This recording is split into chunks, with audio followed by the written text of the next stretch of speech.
Hey, this is Spencer from Kunes and Macomb, and this is Kunes Car Combos. Today we are driving this beautiful Grand Cherokee, and we're going to be talking with Major Alan Otto of the Salvation Army.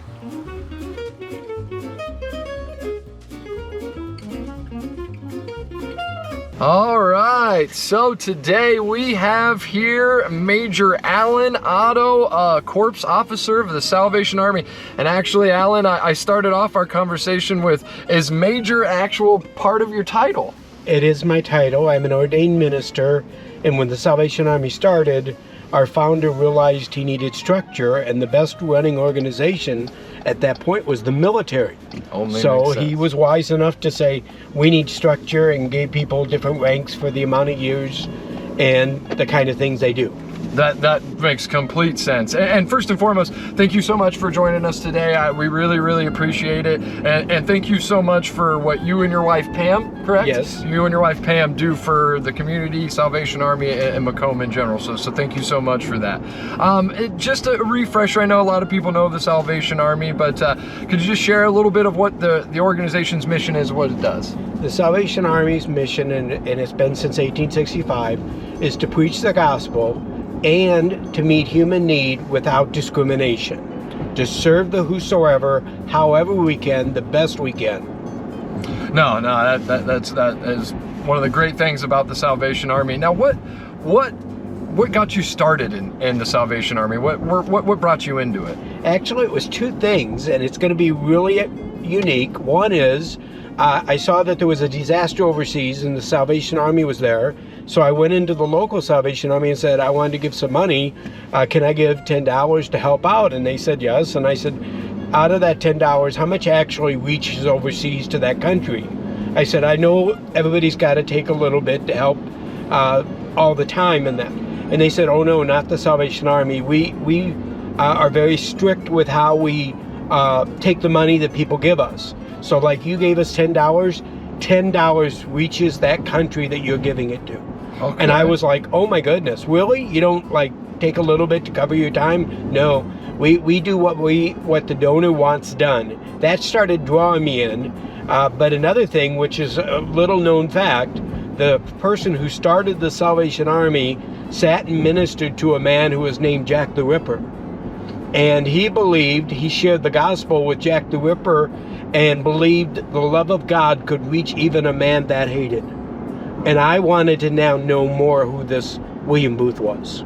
So it drew me in to start finding out who this guy was that believed even Jack the Ripper could get the love of God. And that was William Booth? And it was William Booth. Okay. Now, you said it was a disaster that brought you into the Salvation Army and you had the $10. Do you remember what that disaster was and how old were you when that happened? No, I don't remember the particular disaster. I just saw what the Salvation Army was doing overseas, and they said, this is what we could do with this amount of money, and it happened to be $10. And I thought, I will share that $10. Do you remember how old you were?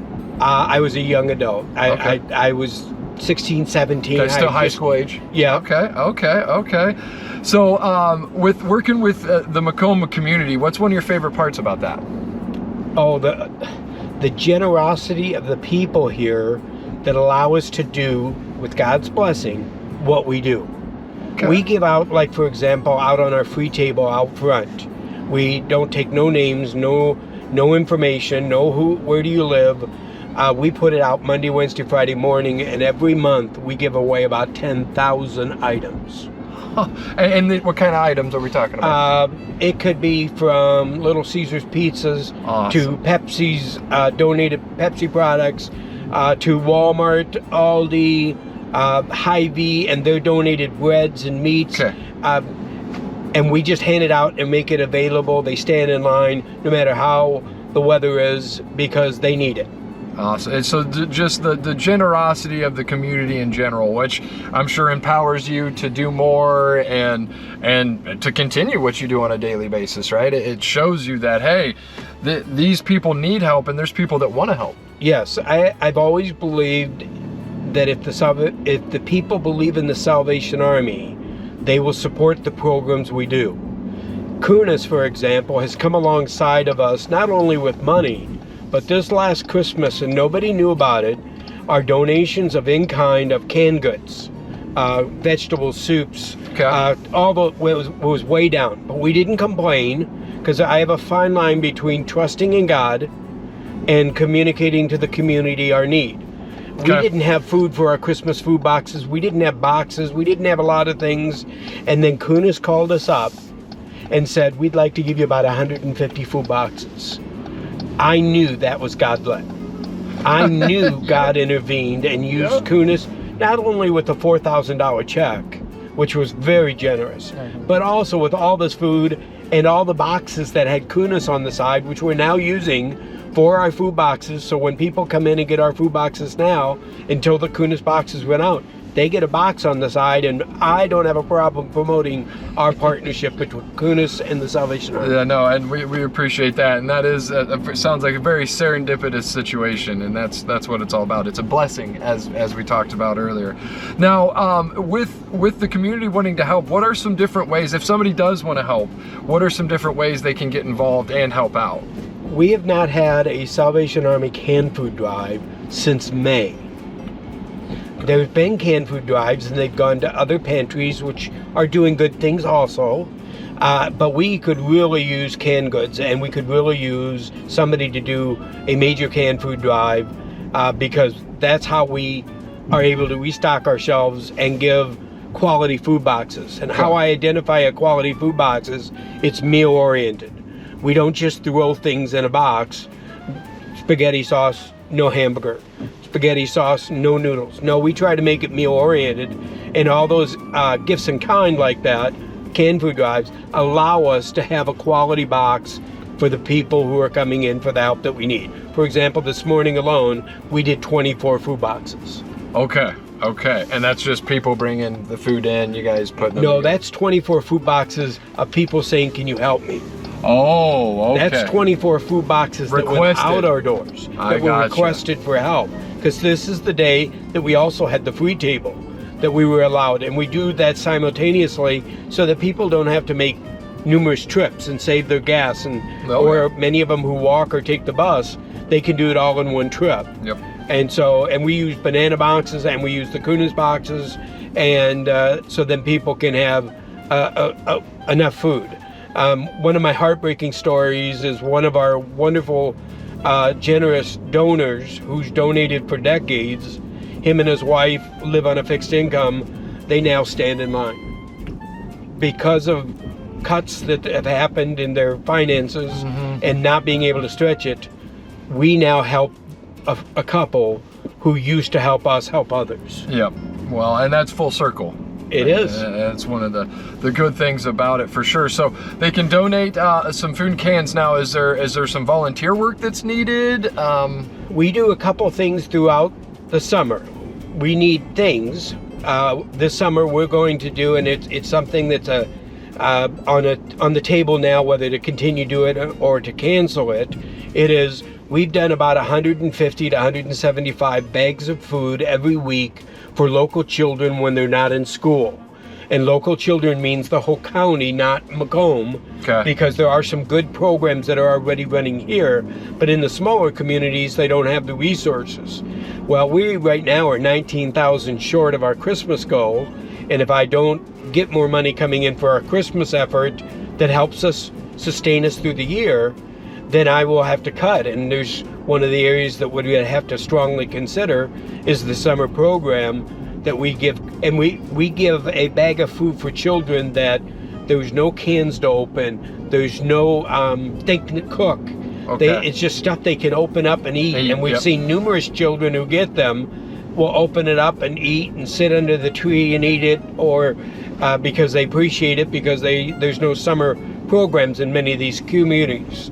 So we're not wanting to cut that program, but when we start talking 2,000 to 3,000 boxes of cereal, 2,000 to 3,000 boxes of raisins, that starts coming up to a lot of money. And we know that it's an investment. We believe one of the best investments we can do is to invest into our young people. And some of the people who used to help us with this, they noticed the children, and we've been doing this almost 10 years now, the children's grades in the fall would be better, because we also included a book in the bag each week. We included a coloring book, something that they could do, a tangible item that gives them something in the summer to Keeps them involved. Yes. Yes. And that's what the teachers were saying, is they noticed when they came back the first year a change in the kids. They didn't have to start, quote unquote, starting from scratch each time. They were reading throughout the summer, and we had a partnership with brand new books. And so there might be somebody out there that has hundreds of the same book, because we try to give all the kids same books. We also try to give them good quality, healthy, not always Christian books, but healthy books for kids to read. There are a lot of good books out there. So we try to incorporate that into our weekly 150 to 175 bags that we do each week. And we do that all summer long. Okay. So donating food and money, just to help out with these programs would be a real big help for the Salvation Army, where people can participate. If they had books, or somebody, they say, hey, I know somebody who has a lot of books of the same, we've given them coloring comic books. Okay. We give them coloring books and a box of crayons and colored pencils. So we try to understand that you don't just give them a coloring book, because they may not have crayons, and now it's not a useful item. Yep. So they go hand in hand. No, so food for the belly, and then food for the knowledge, food for the head, right? Too. Yes. That's very, very important, especially for the children. Like I said, they're a big part of every community, and corny as it sounds, but they are our future. So we got to make sure we take care of them. One of the biggest things about the Salvation that I've always appreciated is the selflessness and the want to help others in need. And being able to provide that for the community is great. We really, really appreciate that. That's one of the biggest things. Now, is there do you have a wow story? One of your stories where just the fulfillment that you have of what you guys do at the Salvation Army? I can tell you something that just happened this morning. Sometimes you wonder if you make a difference, and no matter if I'm a pastor and I'm ordained, sometimes you wonder on Sunday, attendance is not good, it's been cold. Do you impact anybody at all? And a gentleman knocked on our door this morning, who is the gentleman who drives around and picks up the trash.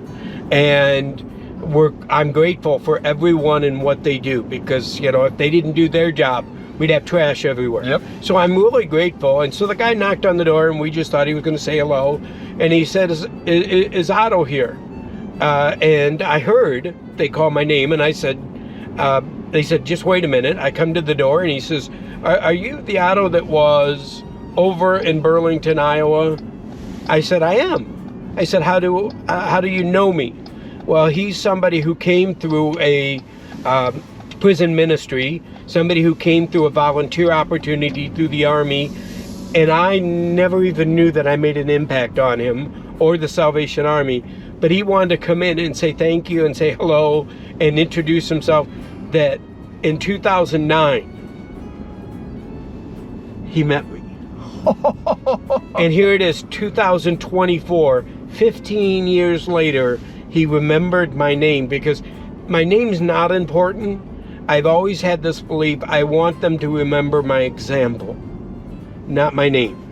Because my example should point to God, and it should point to Jesus Christ, and it should point that I cared about them more than the circumstance. And sometimes people can't do that. They look at the person and they see the circumstance.